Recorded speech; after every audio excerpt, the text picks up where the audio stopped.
All right, the title of our conversation today is Big, Bold, and Ultimately Unachievable. And what you're going to get is you're going to get a kind of a look behind the curtain and seeing how I've thought through this process in making decisions that I've made, where I am today, where I see that we're going to go in the future, my vision. And some of it will absolutely make sense to you when you hear this, and maybe not. If you have questions, reach out to me. I'm glad to talk to you about it. Okay, my vision is big, bold, and ultimately unachievable. Plug it in my microphone so you can. Winning provides a temporary thrill, an intense but fleeting boost to our self-confidence. We get caught up in this game of king of the hill, so obsessed with who's number one that we forget why we began the journey.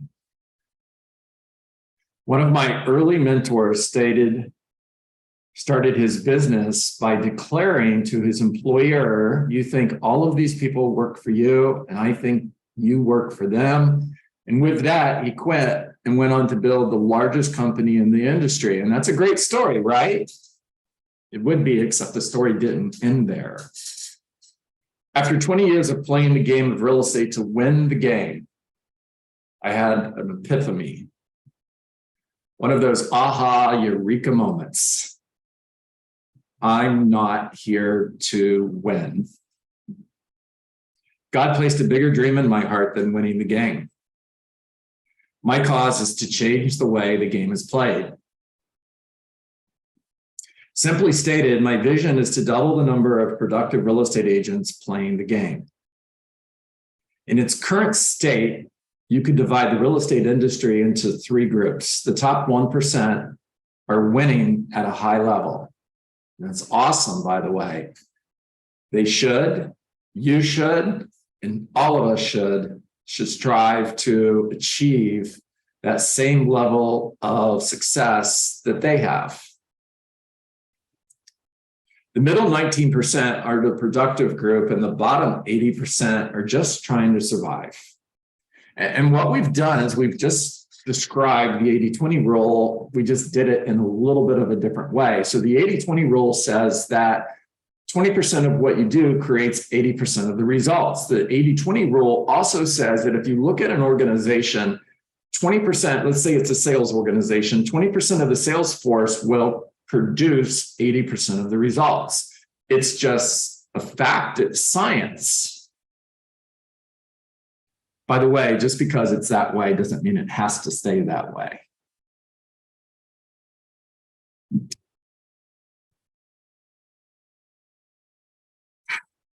And all of them are working to make someone else rich. Imagine you work in an office with 100 people. The 1% lives in a big house, drives expensive cars, and has lots of toys.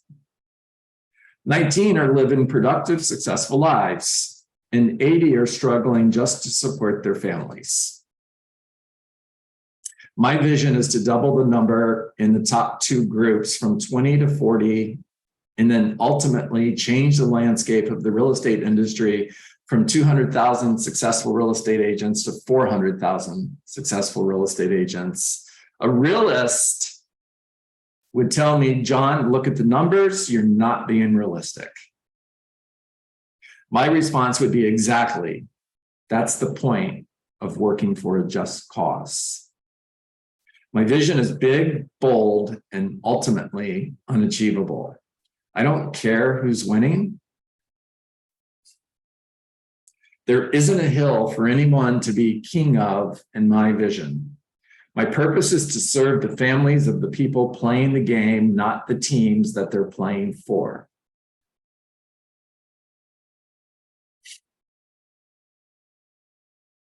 My hope is that you will join me in changing the way the game is played. And one more thing. What if you, as one of the players, owned the team?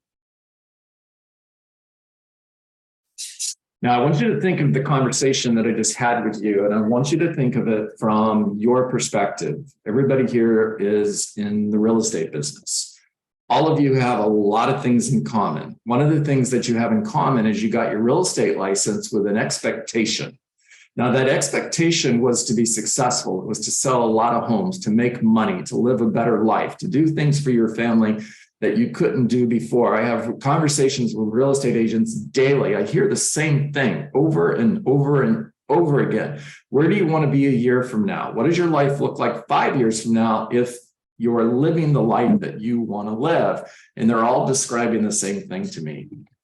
And one of the things that I hear over and over and over again from real estate agents who are working 2 jobs just to support their family is, I want real estate to be my only job. Okay, cool. What would it take in order for you to be able to let go of that second job and just focus on real estate? And here's the bottom line. I don't think anybody got their real estate license to be average. I know no one got their real estate license to fail. And yet 75% of new licensees every year will get out of the business before 12 months are up. And I'm not okay with that. Here's the other thing all of you have in common.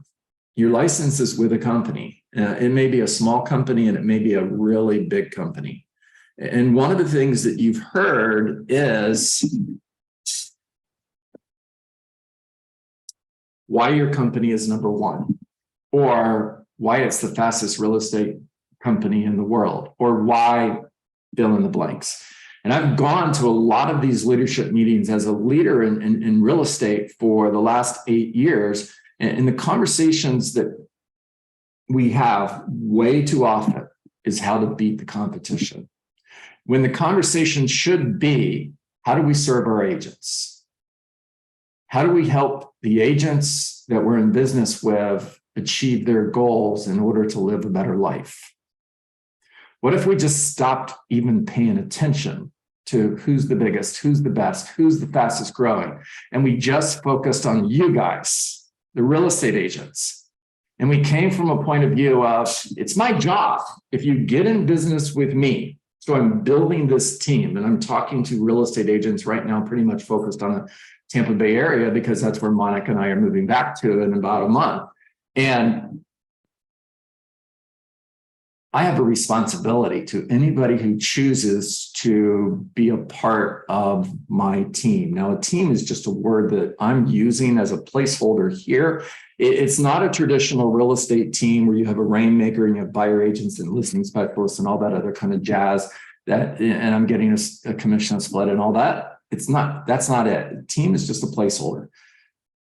Now, I have responsibility to everybody who decides to run alongside me. We're doing this together.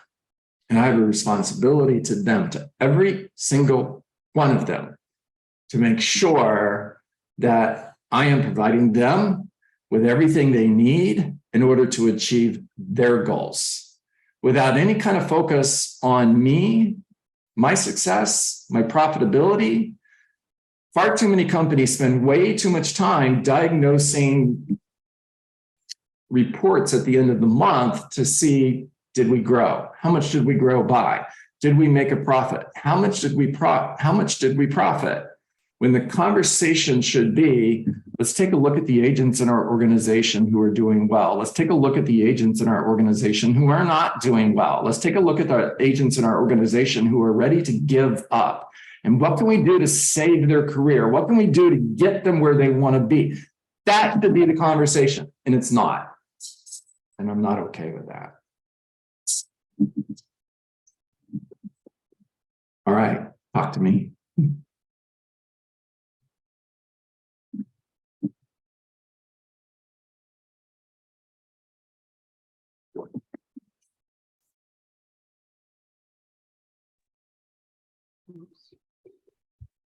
I think that's very impressive, and you really hit the point.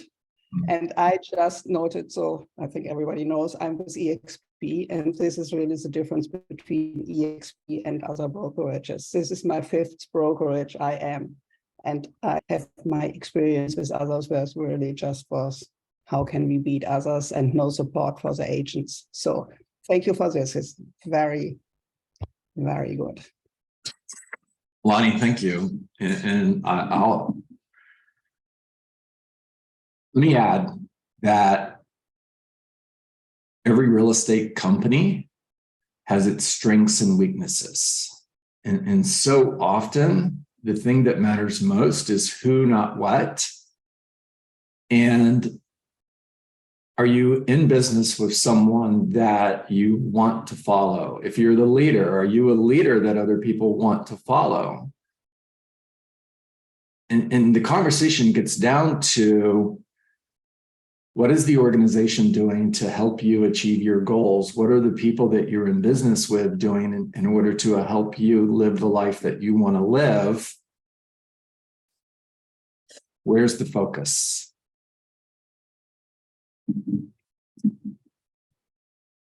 All right, so 4 out of 5 days, I'm going to show up and I'm going to teach you how to be better real estate agents. I'm going to teach you how to prospect, how to convert those calls to appointments, how to convert those appointments to signed contracts, and so on and so on and so on. And every so often, I'm going to show up and have a mindset conversation with you today. Thank you for allowing me to do that. Thank you for allowing me to be in that role today. I hope that you heard what I wanted you to hear. And